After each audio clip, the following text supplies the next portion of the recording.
let's talk about something really difficult. For any leader, there's a hard truth we all have to face at some point. It's a fundamental law that governs our potential. And if we ignore it, well, our legacy is pretty much destined to suffocate. Today, we're going to talk about breaking that law. So let's get right to it. This foundational concept is called the law of the lid. And honestly, it's as simple as it is brutal.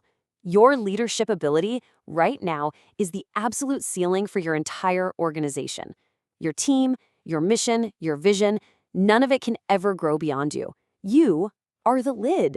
And that, of course, forces a very uncomfortable question, a question we have to ask ourselves right now, with total honesty. What if the one person holding everything back is me? What if it's you? To really understand this, we've got to look at a specific archetype. It's a paradox, and it's something we call the infant on the throne. Think about it for a second. We all know these leaders. They're incredibly capable, just brilliant, maybe even visionary. But emotionally, they're operating like infants. Every decision, every bit of information, every single success is filtered through this self-centered lens. It all has to circle back and serve their own ego. So what happens when a leader operates like this? They create what we can only call a nursery system. It's this dependency trap where everyone learns that obedience gets rewarded, not genuine growth. And here's the most dangerous part. It builds a fragile system where no one is ever prepared to take over. There can be no successor. And that's what makes it so deceptive, right? From the outside, it can look like a perfectly tuned machine, a gilded cage. It feels so efficient because everyone's in line. But inside that beautiful cage, all the real potential, all the future growth is just being slowly choked out. Now, you can probably see where this is headed.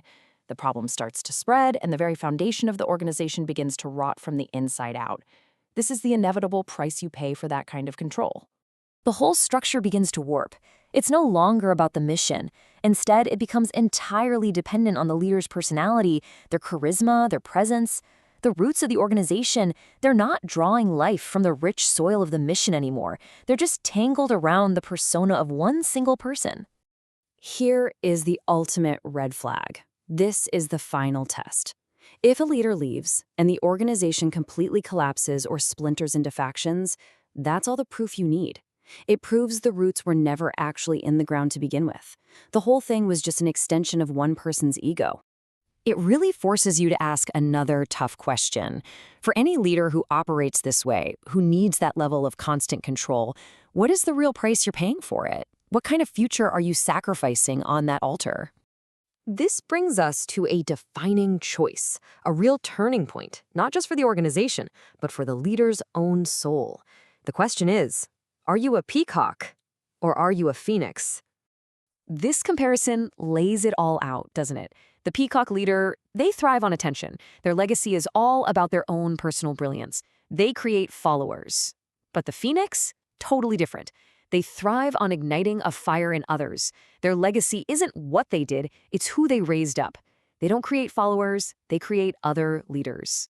This is the ultimate pivot. The real goal is to evolve from being the genius in the room to being the genius maker. It's a radical shift where your greatest accomplishment is no longer your own work, but who you empowered to succeed, even beyond you. But Anne, this is a really big but. Making that shift isn't a simple decision. It has a steep price. It requires a dangerous journey, kind of like trying to cross a muddy, turbulent river. Because moving from that orderly, deceptive nursery system to a culture that actually multiplies leaders, well, it's messy. It is chaotic. It forces you to let go of the control you've been holding on to so tightly. It's a high-risk crossing. And frankly, a lot of leaders aren't willing to even try. And this gets to the tragic reality of it all. The wilderness, that nursery system, it's predictable, it's orderly. And so many leaders would rather watch their organization slowly die in that familiar order than face the terrifying, unpredictable chaos that's required to reach the promised land of a true multiplier culture. So this is it. This is the price of passage. It's not some easy formula. It's a sacrifice. You have to let go of control. You have to willingly step right into the chaos.